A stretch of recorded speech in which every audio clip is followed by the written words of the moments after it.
جی بچوں، اب ہم اس کہانی کی مشق پڑھیں گے۔ نمبر 1، نیچے دیے گئے جملوں میں کچھ الفاظ کے نیچے لکیر لگائی گئی ہے۔ ان الفاظ کے درست معنی کے گرد دائرہ بنائیں۔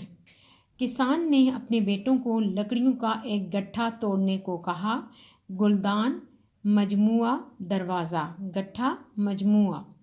اتفاق میں برکت ہے، بانٹنے، دوسرے کی مدد کرنا، مل جل کر رہنا۔ اتفاق، مل جل کر رہنا۔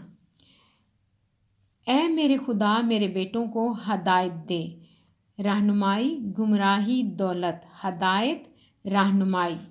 باری باری چھڑیوں کے اس گٹھے کو توڑو۔ چھڑیوں، موٹی لکڑیاں، باریک لکڑیاں، گھاس۔ چھڑیوں، باریک لکڑیاں۔ ان الفاظ کے جملے بنائیں۔ یہ جملے آپ نے اپنی کاپی پر لکھنے ہیں۔ ہدایت، ہمیں اپنے بڑوں سے ہدایت حاصل کرنی چاہیے۔ اتفاق، حامد کا خاندان اتفاق سے رہتا ہے۔ گٹھا، مالی لکڑیوں کا گٹھا باندھ رہا ہے۔ چھڑی، بوڑھا آدمی چھڑی کے سہارے چل رہا